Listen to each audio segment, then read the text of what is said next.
I was born in 1795 in Rome in the eminent and devout Pallotti family, which has produced 5 cardinals.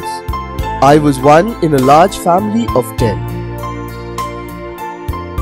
Dear Mother, make me a good boy. This was my prayer every day before the statue of our beloved Mother. After entering into the minor orders of the clergy, I was always pondering and discerning. How great is the dignity of the priesthood? What does it mean to be a priest, O my God?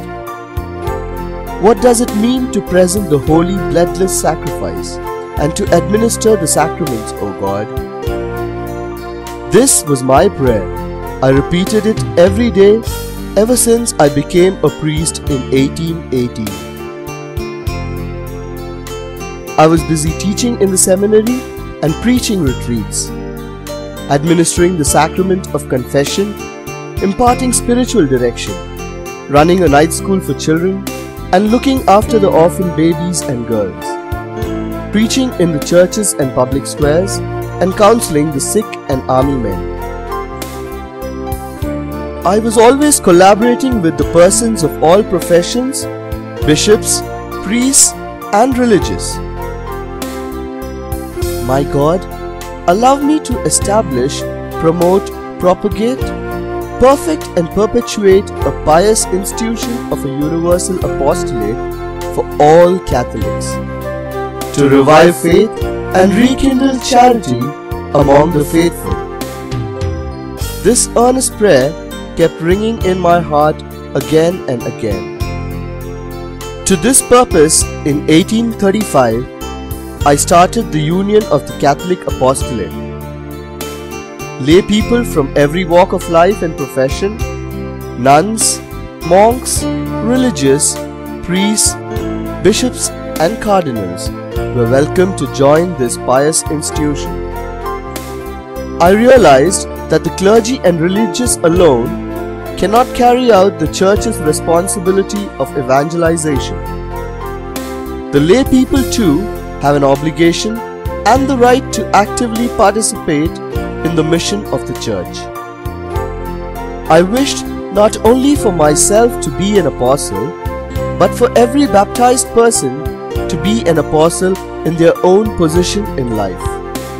When parents to their children, children to their parents, a farmer in the field, a man in the factory, a teacher in the school, a student in the class, a woman in her kitchen, a doctor in the hospital, a soldier in the army, a priest in his parish or in his ministry, a nun in her convent, a bishop in his diocese, does his or her duty faithfully, then he or she becomes an apostle. Of this, I was fully convinced. After my death in 1850, exactly 100 years later, Pope Pius XII proclaimed me blessed in 1950.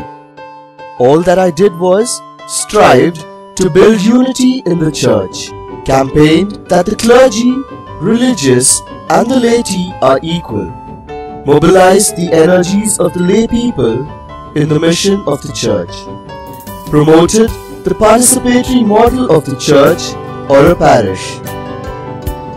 All these coincided with the teachings of Vatican II, and so during the Second Vatican Council in 1963, I was canonized by Pope John XXIII.